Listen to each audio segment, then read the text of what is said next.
रात्रि छोड़ो उदासी, चलो अंतर यात्रा में। अब हम लोग जा रहे हैं जो भारत की बहुत पुरातन गांव की तरफ, मतलब महाभारत की पहले से ये गांव बसा हुआ है। माणा गांव जो बद्री क्षेत्र से 4 किलोमीटर दूर पे है। ಮಾಣ ಗಾಂವ್ ಅತ್ಯಂತ ಪುರಾತನವಾದಂತಹ ಹಳ್ಳಿ. ಮಹಾಭಾರತ ಕಾಲದಕ್ಕಿಂತ ಹಿಂದಿಂದಲೂ ವಾಸ್ತವ್ಯ ಇರುವಂತಹ ಗ್ರಾಮ ಮಾಣಗಾಂವ್ಗೆ ಈಗ ನಾವು ಹೋಗ್ತಾ ಇದ್ವಿ. ಬದ್ರಿಯಿಂದ ಇದು 4 ಕಿಲೋಮೀಟರ್ ದೂರದಲ್ಲಿದೆ. ಮುಂಚೆ ಇಲ್ಲಿಗೆ ರೋಡ್ ವ್ಯವಸ್ಥೆ ಇರಲಿಲ್ಲ, ನಡೆದೇ ಹೋಗಬೇಕಾಗಿತ್ತು. ಈಗ 2 ಕಿಲೋಮೀಟರ್ವರೆಗೆ ವೆಹಿಕಲಲ್ಲಿ ಹೋಗುತ್ತೆ. ಆ ನಂತರ ಕೂಡ ಕುದುರೆ ಪಾಲಕಿ ಎಲ್ಲವೂ ಸಿಗ್ತವೆ. हमारी सप्त पुण्य नदियों में सरस्वती नदी केवल माणा गांव में प्रकट है.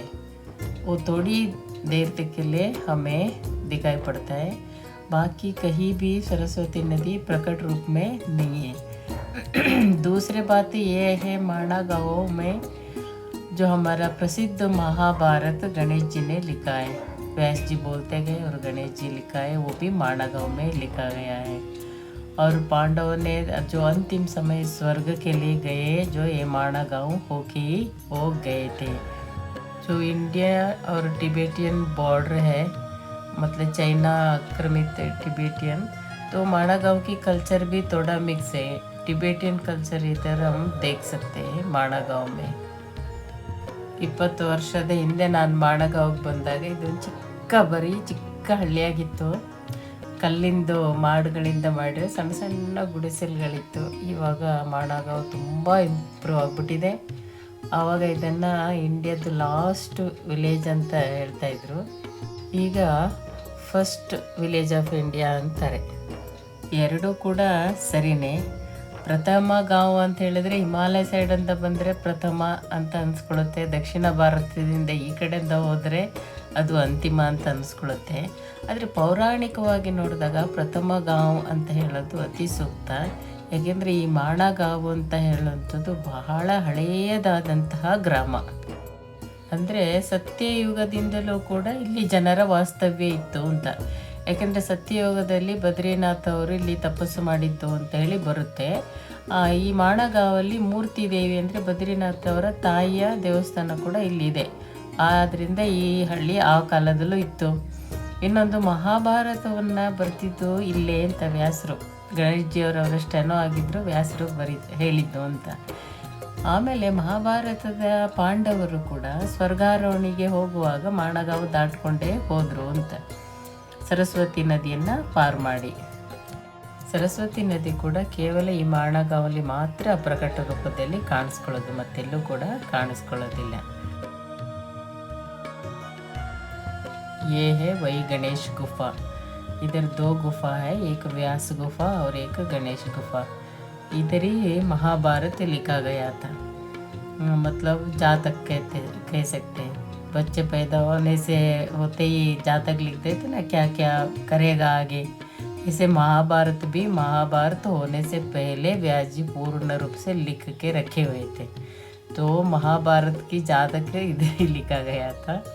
तो व्यास जी बोलते गए और गणेश जी लिखते गए. ये दोनों की गुफा इधर है माणा गांव में. ये गणेश गुफा के अंदर गणेश जी का आसन. कहते हैं गणेश जी इधर ही बैठ के महाभारत लिखते थे. गणेश जी इतना जल्दी जल्दी महाभारत लिख देते थे तो व्यास जी को सोचने के लिए भी समय नहीं मिलता था. तो दोनों में एग्रीमेंट था. गणेश जी कह रहे थे तुम नॉन स्टॉप कहते जाओगे, अगर बीच में रुक दिया तो मैं नहीं लिखूँगा. तो फिर व्यास जी ने दिमाग लगा के कहा ठीक है, तुम भी सोच समझने के बाद ही उसको लिखना, जो श्लोक में कहूँगा उसको समझ के तुम लिखो. तो बीच बीच में व्यास जी कूट सूत्र डाल देते थे. थोड़ा समय गणेश जी को लगता था ये क्या है, तब तक फिर व्यास जी अपना कथा आगे बढ़ाते थे. ऐसे महाभारत लिखा गया. बीच बीच में ऐसे कूट सूत्र भी महाभारत में खूब आ जाता है. ये है व्यास गुफा जहाँ व्यास जी रहते थे. इस गुफा के बगल में ही सरस्वती नदी बह रही है. तो इधर ही प्रकट है और इधर से गुप्तगामिनी क्यों, इसके लिए भी बहुत बड़ा इंटरेस्टिंग कहानी है। जब ये लिखते थे, सरस्वती नदी का जो प्रवाह का आवाज़ था इतना जोर से शोर मचा के जाते थे, तो ये दोनों को लिखने में बहुत परेशानी होता था। व्यास जी बहुत जाके समझाया, थोड़ा धीरे से चलो, आवाज़ मत करो, हमें लिखने में परेशानी हो रहा है। मगर सरस्वती जी कहते हैं सुनी ही नहीं, इतना आवाज़ कर कर के जा रही थी। जब इनको असहनीय हो गया, अभी हम लिख नहीं सकते इस आवाज़ में, तो गणेश जी ने उनको शाप दे दिया, चलो तुम गुप्तगामिनी बन जाओ। तो इसीलिए सरस्वती नदी इधर गुप्तगामिनी बन के चली जाती है और प्रयागराज में गंगा और यमुना में मिल जाती है।